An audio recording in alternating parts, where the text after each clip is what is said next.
Esta é Yves, e ele tem um grande problema. Yves é CEO da Ubisoft, uma das maiores empresas de jogos do mundo, mas a situação da empresa não vai bem. Porque desde a sua fundação, há quase 40 anos, o negócio deles passou de estar lado a lado com os grandes titãs da tecnologia para registrar centenas de milhões em prejuízos ano após ano. Agora, Yves age e tem um plano para resolver tudo isso. Prometeu aos acionistas retomar o rumo do navio até o fim do próximo ano. Vamos ver exatamente como o Yves pretende fazer tudo isso. Primeiro, criptomoeda, especificamente NFTs. Os filhotes adoram NFTs, pensa Yves. Com tantas propriedades intelectuais da Ubisoft, muitos fariam fila para comprar recibos, dizendo que só eles têm direitos de um PNG. Depois, Yves manda sua equipe anunciar que todo macaco deve, abre aspas, se acostumar a não ser dono dos seus jogos. Um golpe de genialidade. DVDs? Quem se importa? Ninguém tem espaço para guardar isso hoje. A Ubisoft vai evitar que você ocupe espaço com mídias físicas das quais você realmente é dono. É realmente progresso se você pensar bem. E para o final, transformar jogos offline para um jogador em títulos que exigem conexão à internet. Por quê? Para garantir que jogadores de todo o mundo tenham acesso 24 horas por dia, 7 dias por semana aos ótimos e caríssimos DLCs da Ubisoft. Perfeição, pensa Yves. Mas isso não resolveu os milhões em prejuízos anuais da sua empresa. Mas este mês, Yves finalmente recebeu sua primeira boa notícia. Porque a Ubisoft lançou Black Flag Resynced, que já é um sucesso. O melhor lançamento da história da empresa no Steam, com 2 milhões de cópias vendidas em 24 horas, pelo menos se os números da Ubisoft forem verdadeiros. Independentemente do desempenho, Yves queria motivar sua equipe.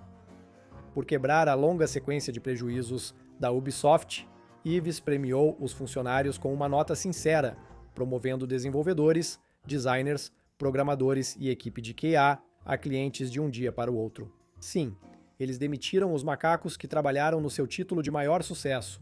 Sensacional! Mas lembre-se, nada disso é novo para a Ubisoft, o que levanta a questão: como uma das maiores empresas de jogos se tornou tão odiada? Por que Yves não foi demitido apesar de estar afundando a empresa tão rapidamente? E, mais importante, existe uma maneira da Ubisoft salvar seu negócio que está morrendo? É isso que vamos abordar no episódio de hoje do Financial Bullshittery, a crise financeira da Ubisoft. Mas quão ruins são os números? Eles ainda são uma empresa de 1 bilhão de bananas. Com certeza as coisas não podem estar tão ruins, considerando a lista de jogos quádruplo A que estão por vir. Certo? Bem, veja por si mesmo, porque só no ano passado, a Ubisoft registrou um prejuízo operacional de 1,3 bilhão de bananas. O pior desempenho em toda a sua história de 40 anos, o que acompanha uma ação que já perdeu 93% do seu valor desde 2018.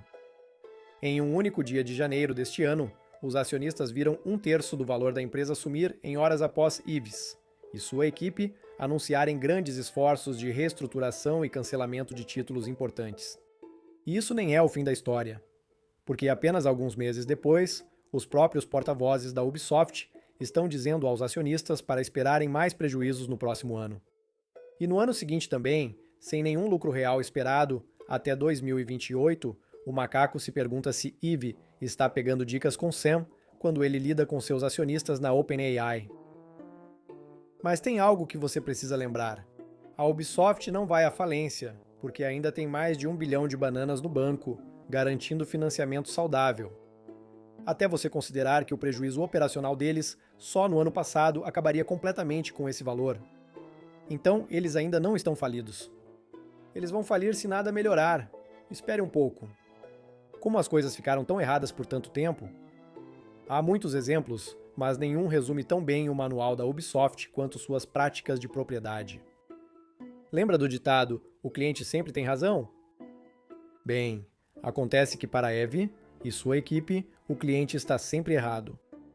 Mas o pior é que essa tendência nem começou recentemente, porque esse padrão já dava as caras há mais de uma década. Veja, lá em 2010, a Ubisoft lançou Assassin's Creed 2 e Silent Hunter 5 com um novo tipo de proteção.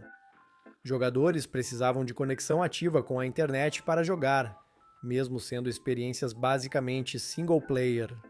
A Ubisoft não se importava com isso, e mesmo que os jogadores não tivessem intenção de jogar cooperativo com os amigos, eles só podiam rodar os jogos quando estavam conectados aos servidores da Ubisoft. Só que tem um pequeno problema. Os servidores da Ubisoft costumam sair do ar em poucas semanas para a manutenção programada de sempre. Por causa disso, todo mundo que pagou pelo jogo fica impedido de usar o produto que comprou, mesmo que fosse jogar só offline. O mais engraçado disso tudo é que quem decidiu navegar pelos 7 mares por uma cópia, digamos não tão legal do jogo, podia jogar numa boa, enquanto o cliente que pagou normalmente se dava mal quando os próprios servidores da Ubisoft caíam. Naturalmente, a galera ficou bem insatisfeita com isso e começou a criticar a EVE por essa prática sem sentido. Depois de resistir por alguns anos, a Ubisoft finalmente cede e abandona a política em 2012. Yves Guillemot é um macaco que aprende com seus erros. Ou pelo menos era assim, até tentarem repetir isso com seus jogos anos depois. The Crew, The Division e For Honor são exemplos populares. Foi mal, eles até aprenderam algo, mas foi mais faça isso de novo daqui a 10 anos e torça para ninguém notar do que não faça mais isso. Infelizmente, os macacos perceberam e muitos não gostaram disso. O maior exemplo disso foi em 2024, quando a Ubisoft desligou de vez os servidores de The Crew, um jogo pelo qual os macacos pagaram preço cheio e que se tornou completamente injogável da noite para o dia. E eles ainda fazem isso hoje. Lembra do Black Flag Resynced, aquela grande vitória que citei antes? Ele foi lançado este mês, com 3 camadas separadas exatamente desse mesmo DRM. A Ubisoft afirma que, após uma verificação inicial de licença, o jogo pode ser usado offline. Durante o fim de semana de lançamento, os servidores do Ubisoft Connect caíram, e em vez de ativar o modo offline como prometido, o jogo apenas se fechou. Jogadores não puderam jogar o que compraram devido a problemas nos servidores da Ubisoft no fim de semana. Lembra muito o que faziam em 2010, não? Aliás, jogadores na Steam já estão percebendo isso. Um dos tópicos é: lembre-se do que aconteceu com The Crew, pois se esse jogo de pirata single player depende dos servidores da Ubisoft, e a empresa já mostrou que pode desligá-los quando quiser. Quem garante que EVE não desligue o servidor quando ninguém mais jogar em alguns meses? Quando isso acontecer, pode apostar que a EVE ficará com cada banana conquistada, mesmo se o produto vendido ao cliente não funcionar mais direito. Ser anticonsumidor não foi o fim da história. Porque em 2025, uma investigação revelou que a Ubisoft tinha mais truques na manga. O Grupo Europeu de Privacidade apresentou queixa oficial contra a Ubisoft por preocupações com dados. As investigações revelaram que um macaco comprou Far Cry Primal, um jogo offline para um jogador, mas não conseguiu iniciar sem internet e conta Ubisoft. Ao solicitar seus dados à Ubisoft, ele descobriu que o jogo acessou servidores externos 150 vezes em apenas 10 minutos. Google, Amazon, Datadog, e de novo, este é um jogo só para um jogador. Por que a Ubisoft contataria esses servidores online? Eles dizem ser verificação de propriedade, mas Monkey discorda. Porque lembre-se, a Ubisoft ama poucas coisas mais do que inserir microtransações em seus jogos, e lojas digitais só funcionam quando estão conectadas à internet. Pense nisso. Black Flag Resynced sofre exatamente do mesmo problema também. E olhando para a longa lista de DLCs, itens cosméticos e pacotes que custam quase tanto quanto o próprio jogo? Não, Yves não liga para a verificação de propriedade. Ele garante que você possa acessar a loja da Ubisoft ao jogar. E se você ousar recusar? Ficar offline? Diga adeus ao produto que você comprou com as bananas que você ganhou com tanto suor. Você joga do jeito que a EVE quer ou não joga? Então não, vamos ser realistas aqui. O desempenho recente da Ubisoft é 100% merecido. Mesmo sem citar a queda na qualidade dos jogos ao longo dos anos, a postura descarada com os clientes faz com que não seja surpresa que fãs antigos e novos estejam cansados de serem tratados como invisíveis. Yves e companhia cometeram o erro fatal de ouvir seus acionistas, seu conselho de administração, em vez dos clientes que ajudaram a transformá-los na empresa bilionária que são hoje. E agora, eles estão colhendo os frutos da má administração deles. Infelizmente, não foram apenas os clientes que a Ubisoft prejudicou, porque Yves e sua equipe de liderança estão envolvidos em controvérsias há décadas. Vamos voltar para 2020. Uma investigação veio à tona, expondo uma cultura dentro da Ubisoft que só pode ser descrita como tóxica. Estamos falando de misoginia, homofobia e até alguns relatos de macacos sendo drogados sem o seu consentimento.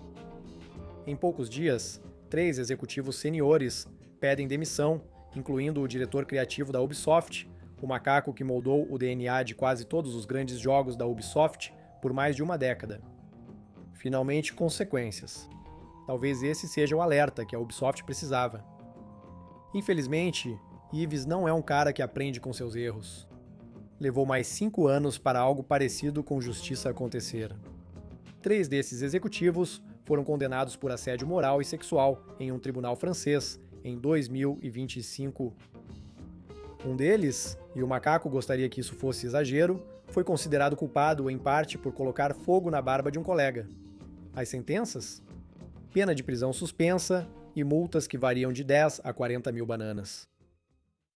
O próprio Eve foi até intimado a depor.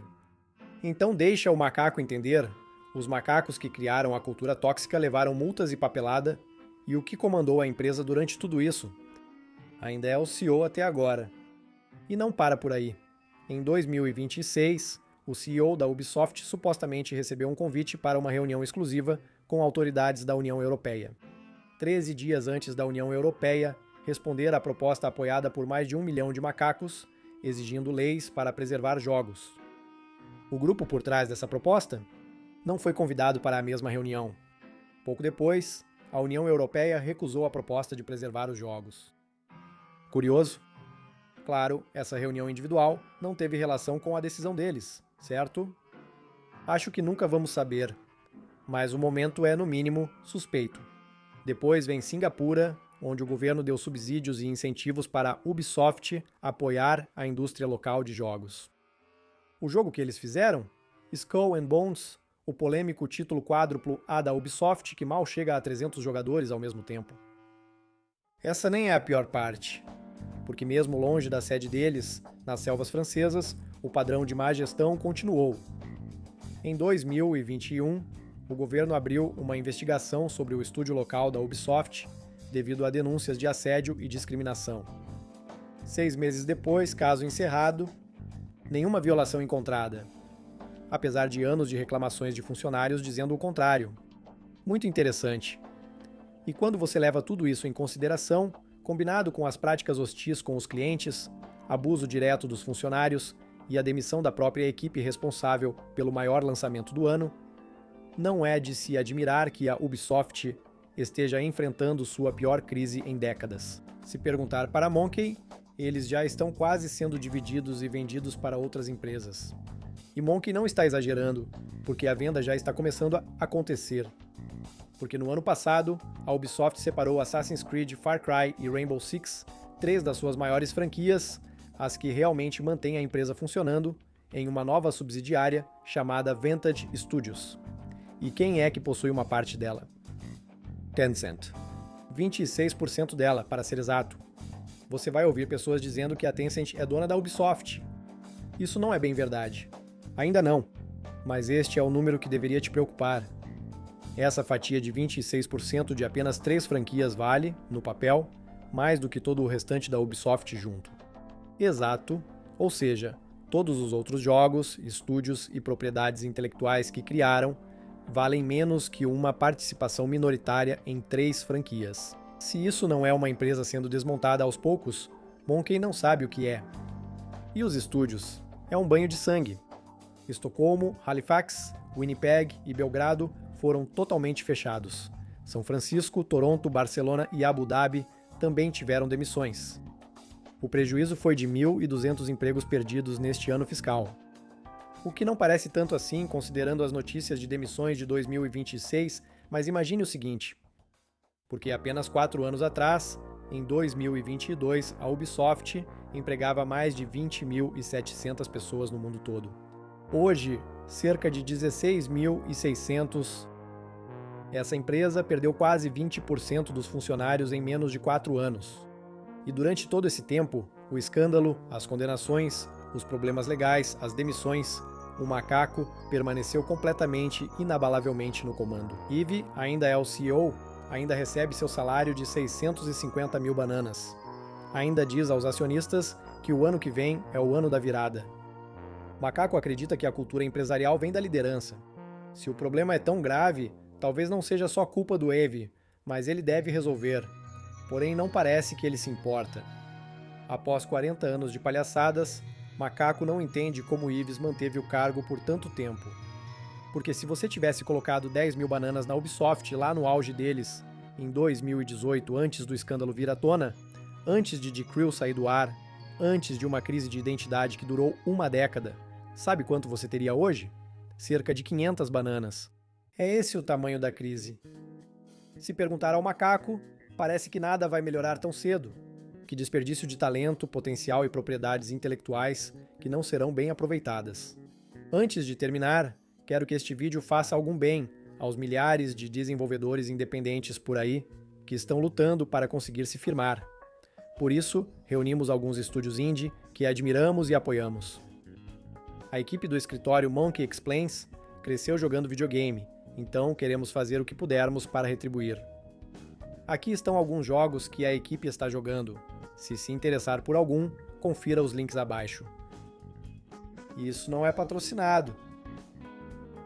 Da próxima vez que você vir a Ubisoft implodindo nas notícias, você saberá o que ocorre nos bastidores. Por questões legais, este vídeo não passa das divagações de um esquizofrênico paranoico sobre macacos em uma selva fictícia. Não processem o macaco e obrigado aos generosos membros da Banana Republic pelo apoio aos vídeos. Vocês são realmente maravilhosos. Fiquem seguros e nos vemos de novo no nosso próximo vídeo.